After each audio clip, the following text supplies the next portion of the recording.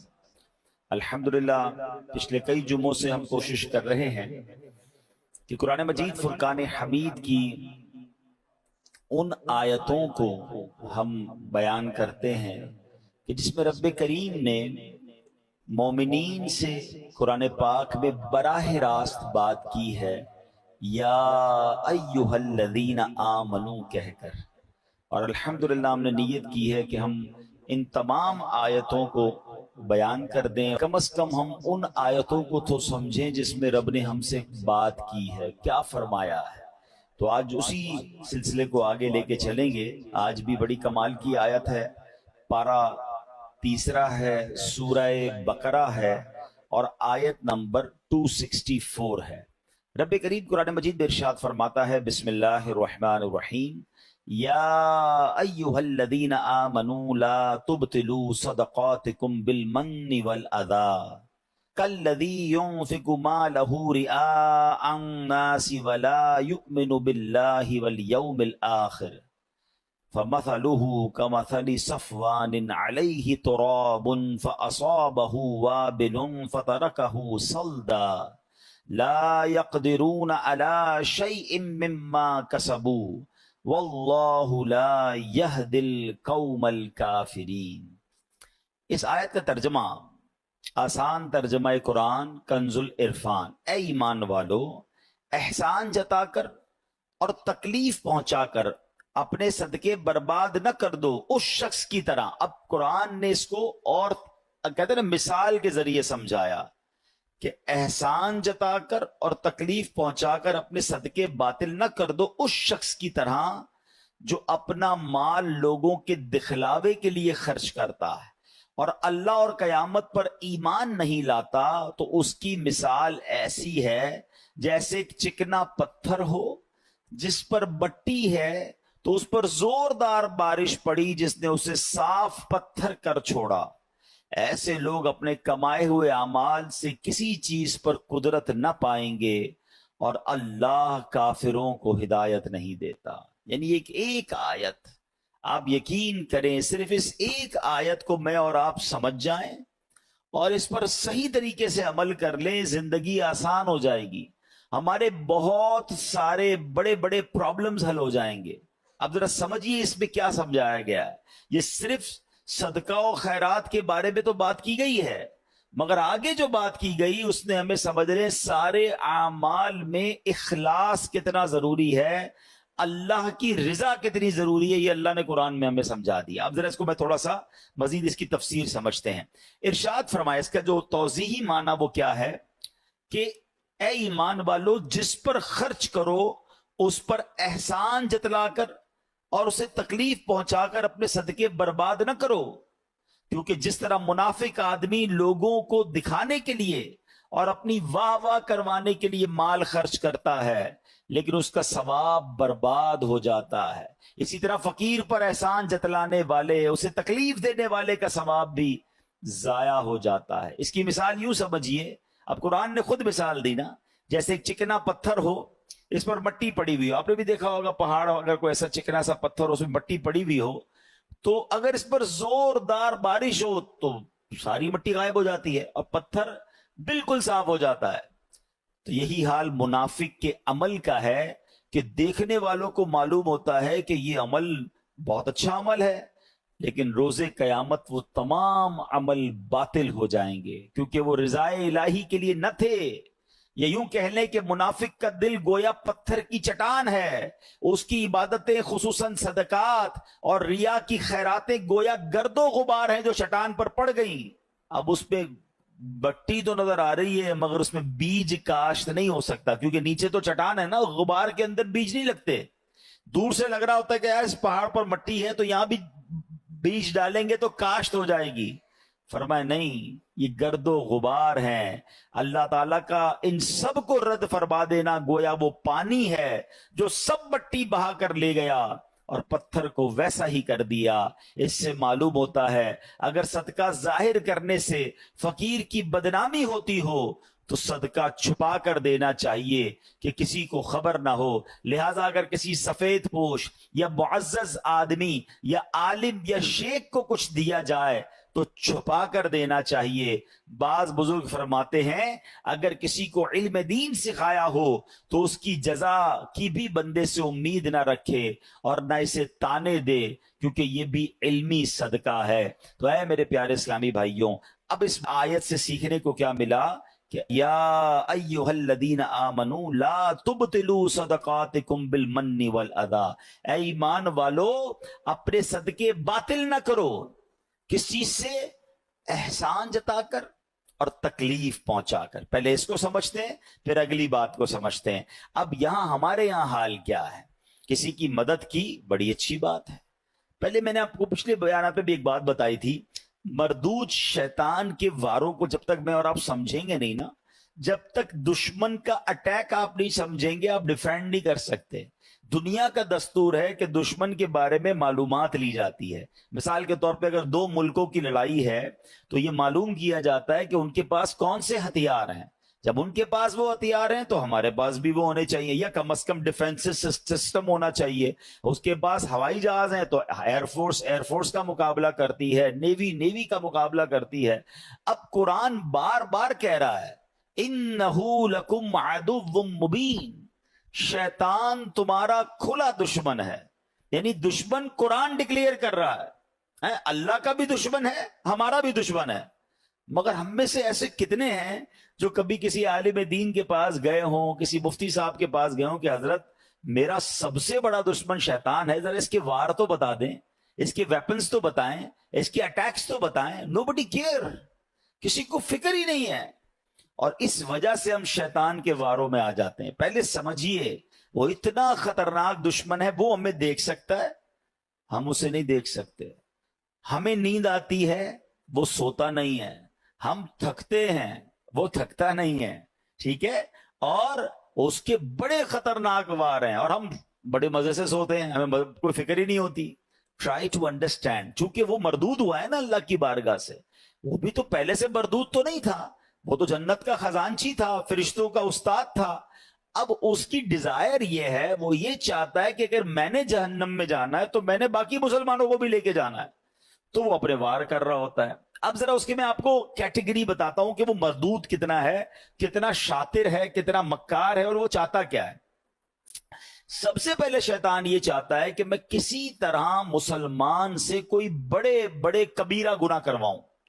شراب پلوا دوں، بدکاری کروا دوں، قتل کروا دوں، کوئی بہت بڑا اس سے گناہ کرواؤں. اب جب وہ شیطان دیکھتا ہے نا کہ یار یہ بندہ قتل تو نہیں کرے گا، یہ شراب تو نہیں پیے گا، تو نمازی آدمی ہے، اب وہ کیا کرے گا؟ جب اس نے دیکھا کہ بڑے بڑے گناہ نہیں کر رہا تو پھر میں اس کی کسی طرح عبادتیں چھڑوا دوں، اس کو نماز چھڑوا دوں، اس کو روزہ چھڑوا دوں.